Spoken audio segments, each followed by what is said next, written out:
אז נמצאת איתנו כאן כריסטין ביורק משגרירות שבדיה בישראל. Hello, Kристין.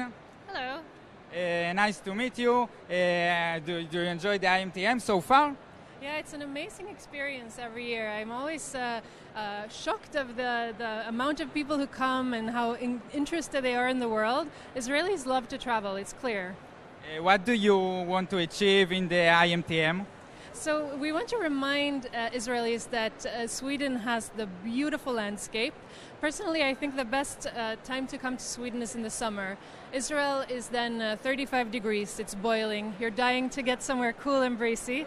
And Stockholm is only one direct flight away, 4.5 hours with Norwegian, and it's a low cost, so it's not very expensive. And you can go into nature and just be on your own, be alone in nature, in the woods. This is what we try to create here with our booth, and this is the experience that we want Israelis to have in Sweden. What else does Sweden has to offer for the Israeli tourist? So we have beautiful Stockholm. Stockholm is a city basically built on islands. So you have water everywhere. You have exciting attractions such as an ABBA museum, which I know a lot of Israelis like. And you have amazing food. Herring, which is another love that Swedes and Israel share together. It's fish. It's fish. Salmon, etc. So yeah, come to Stockholm as well. And how many Israelis come to Sweden today? About 22,000 Israelis travel to Sweden every year, and about 35,000 Swedes travel in the other direction. And what do you think is the recommended length of the tour to Sweden?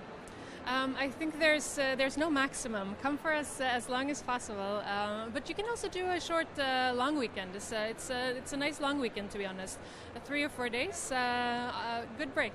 And in 3 or 4 days we can see all of these beautiful landscapes? Yes, so you can do a combo of a couple of days in the city, in the big city, and then a couple of days in nature. It's really just around the corner from Stockholm.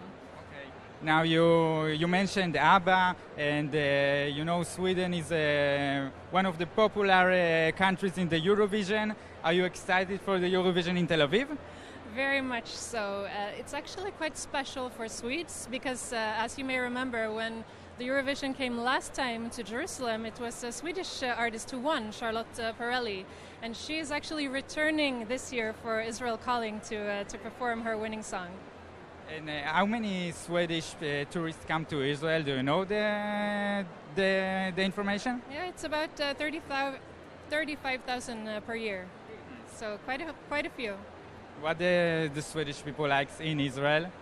I think the tourism campaign that Israel has done with the 2 cities, 1 break has been very efficient. You can see it everywhere in Sweden.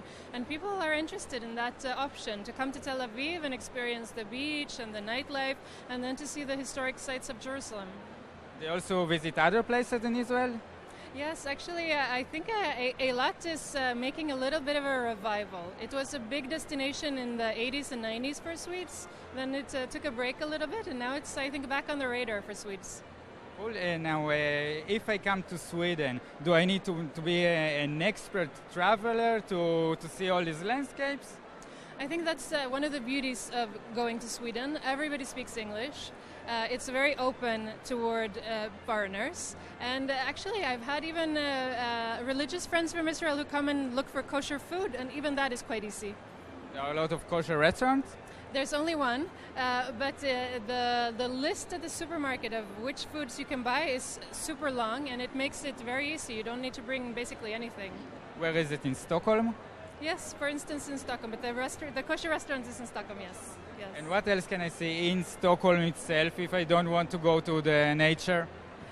You can take a tour of the old city with this medieval architecture and stroll down the very narrow alleyways, sit at a cafe, have a coffee, and enjoy the city. Okay, and tell me, if I want to visit, what is the length of the flight? 4.5 hours only. 4.5 hours? So it's short. It's not so bad, and those planes actually have Wi-Fi on the way. And you say the recommended time is the summer. If I come to winter and I want to do some ski, it's possible also? Yes, so it's a whole different experience in the winter. Then it's amazing for skiing. Another thing that you can do in the winter is the Northern Lights, which is unique for the Nordic countries. You cannot see it anywhere else in the world, and it's really a magnificent experience. And in addition to downwards skiing, you also have cross-country skiing in Sweden, which is beautiful. So I would recommend it also as a winter destination, but you have to be prepared that it's dark. When is the best time to see the Northern Light? It's in the winter, around December, January is the best time. Okay, great. Kari스틴, Biork, thank you very much.